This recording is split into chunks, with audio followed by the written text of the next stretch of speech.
Good morning, good people. It's your girl KB.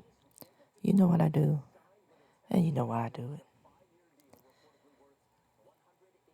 it. It is Saturday morning, December 3rd, and it is 5 a.m. in the morning. I've been up for quite a while, that's why I'm a little sluggish.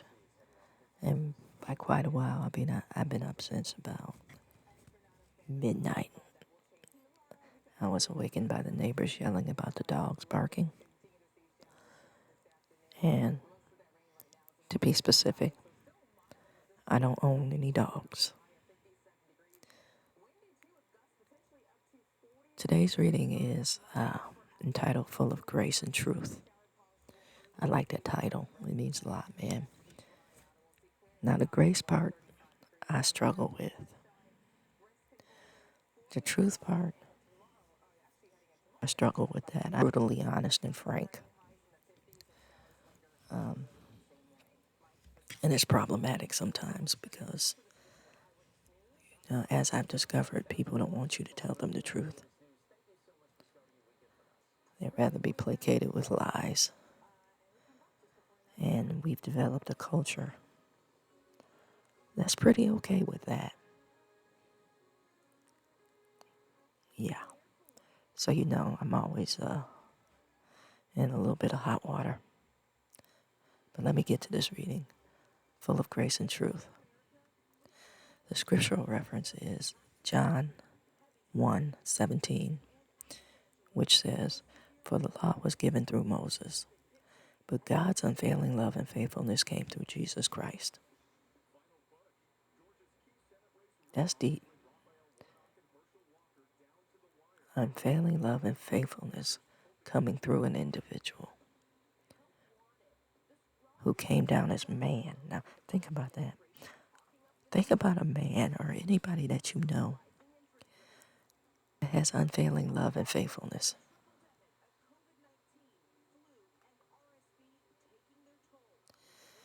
The reading says, while thinking back on his days with Jesus, John, one of the 12, remembers there was something about him that was like no one else, during which time his disciples beheld his glory. That's John 1:14. The disciples beheld his glory. His uniqueness was that incredible glory, a glory that represented the very presence of God. What do people feel when they're with you? I'm posting that question. And to feel like you're in the presence of God, just by one, man, that's deep. To feel a sense of comfort, to feel a sense of protection, to feel strength.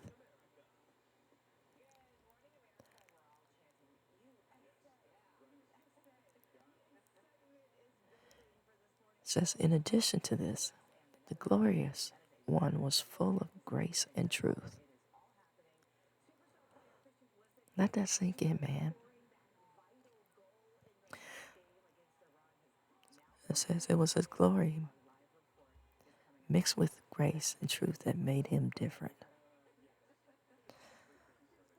That being said, I'm posing the question, do you stand out?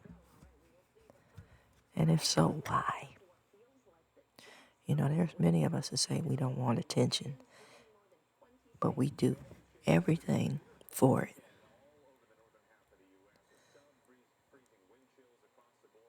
Think about that. Let that sink in. What do you do for attention? And then do you cover it with a false humility in order to draw more? Because I found that to be a common characteristic for the folks who say that they don't want the attention. And when you get the attention, what do you do to hold it?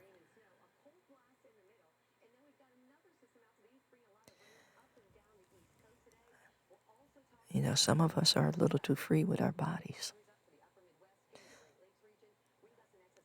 Some of us drink a little too much to be the life of the party and get that attention. Some of us are angry, and even though the attention is negative, it's still attention.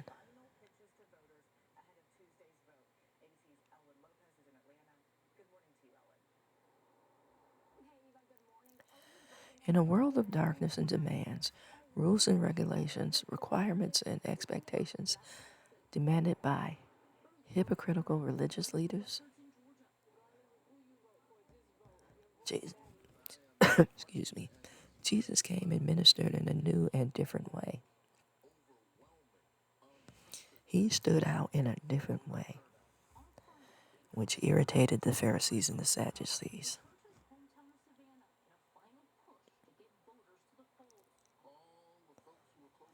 He alone, full of grace and full of truth, introduced a revolutionary, different way of life. He moved people away from the law. It's easy to keep the law because it's written and it's dictated by man. Jesus' ministry gave us a sense of autonomy in that it gave us the option to obey based on our love as opposed to a written set of rules.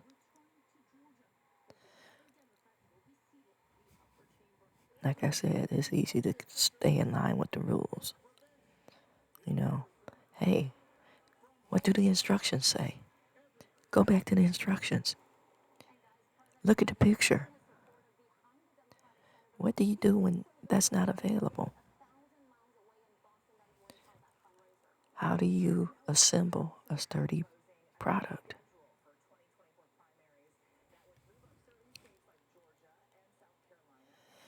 Remembering that uniqueness, John adds, "For of his fullness we have all received grace upon grace." Grace upon grace, which means forgiveness is consistent.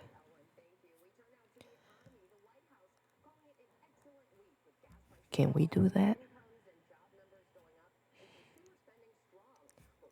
I'm going to say, nope. And I say that because I have several people upset with me right now.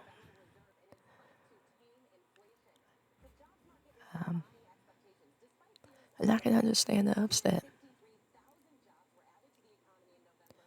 And I'll take ownership of my part of the upset.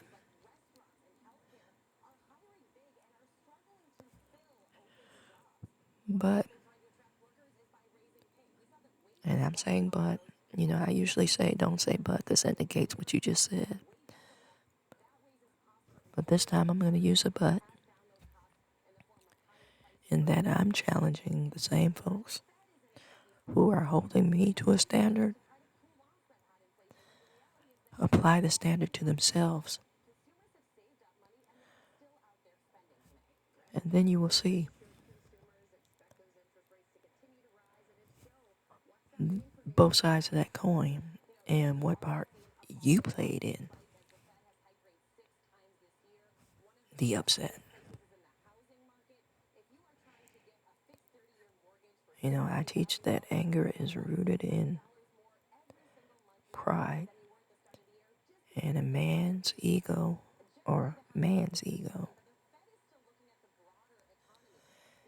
is an insatiable beast that seeks to be fed consistently. Think about this message and think about whether you're extending grace upon grace and whether you're prepared to do a new and radical thing. Are you ready to change your patterns in life? Amen.